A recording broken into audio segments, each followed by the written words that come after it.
61st chapter of the book of Tehillim starts with a less enigmatic beginning. Lamnatzech al niginat leDavid, for the leader with the instrumental music of David. So it's for the leader, this is the music of David, right? Not this strange phrase, much more straightforward than what we have seen so far. And what is the psalm? Shema Elohim rinati hakshiva tefilati. Hear my cry, O God. Hear my prayer. Like somebody who's not listening to a prayer. I need you, God, to listen to me. This is somebody who's in Galut, or those who say that this was David composing this when he was running away from Shaul. Others who sort of want to understand this as a chapter of somebody, a Levi, who was exiled from the temple for whatever reason, but somebody who feels distant. They have to ask God, I'm far away. Can you still hear me? Shema Elohim rinati, hear my cry, heed my prayer. Miksei haaretz elecha ekra, from the end of the earth I call to you. But atof libi, when my heart is atof, is faint. We have the word la'atof, is to cover ourselves, to wrap ourselves in talit litatef. And here, right, this person, they feels that their heart is all wrapped, it's closed. It's like I can't feel it because it's so wrapped and closed up. Bitsur yarum mimeni tad chedi. You lead me to a rock that is high above me. So even at those times of great difficulty, you lead me, God. You bring me to the right place. So yes, I'm far away. I'm hiding here amongst the Plishtim or in the Midbar Zif or wherever it is because Shaul wants to kill me, or maybe when my son Avshalom and I had to run away, or somebody else who was running away. But either way, I'm asking God to listen to my prayer even though I'm far away. And why? Because God, you restore me to that high rock. And in verse 4, Pasuk Dalet continues with the same idea. Excuse me. For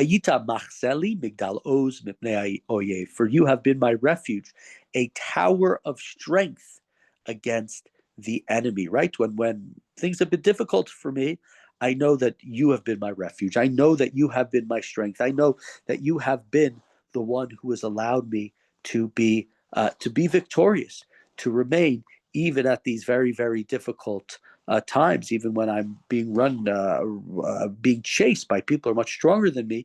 Your tower of strength is greater. Agura ve'ohalecha, ve'ohalcha, olamim, echaseh v'seiter kinafecha sela. And why do I want these things? Because I want to dwell in your tent forever. I want to take refuge under your protection, under your wings, like we've seen before. Shifti b'veit Hashem, kol yimei chayai, lachzot b'noam Hashem luvaker beheichalo, that David wants to live in God's tent, wants to be there as somebody who's just a visitor. So give me the privilege, give me the ability to be in your tent forever. This is a person who feels distant from God, David again, or any of us, distant from God and wants to feel close to God, wants to be back in the tent. Then we sort of have a second part of the chapter. Yamim al yemei melech tosif shnotav kimo dor vador. Add days to the days of the king. May his years extend through generations. This is a phrase that's used. There are songs that are sung when a Rosh Yeshiva is brought up, when a Hasidic Rebbe is brought up. People like to sing this, Yamim al yemei melech tosif, that the days of his kingship should be lengthy, should be many, that should be throughout the generations. Talking about a specific person? Is it talking about somebody who would live then for somebody's dynasty for a long time? David, we don't know exactly when this chapter was written, but if it was, let's say, David, when he was running away from Shaul, he was told he would be king. He wasn't told that he would be the head of a dynasty. That came along later in his life. So he's been told he's been king. He's running away, but let's add days to the days of the king. May his years extend throughout generation. Yeshev olam lifnei Elohim chesed v'emet man yinsruhu. May he dwell in God's presence forever.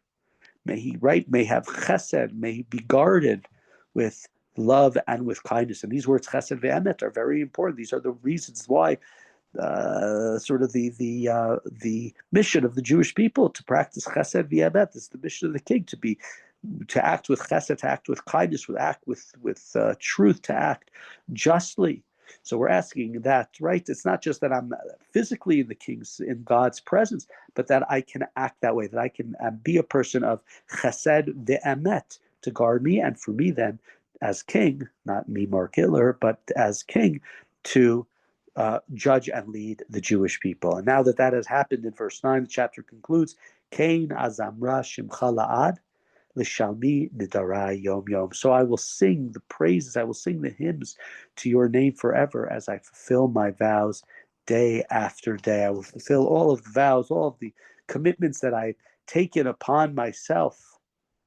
I will try to pay them back to you every single day. So it's the chapter divided in the first section, the first two sections. The first section, the person who's far away, David running away, not close to the Aron, not close to God. Levi, others said, who was sent out from the temple or a Kohen, wherever it might be, just wanting to be in God's presence once again, wanting to be close. And when that happens, perhaps the person has been restored and they are praising the king. They are praising the king. The king could be God. The king could be the king of Israel. The king could be David himself, hoping that he will continue to judge the Jewish people with chesed v'emet, and in this way be protected. And the Jewish people will remain protected, because if they have a lawful, just, and kind society, then certainly it's a society that will continue to prosper and have God protecting them. Chapter 61 of the book of Tehillim.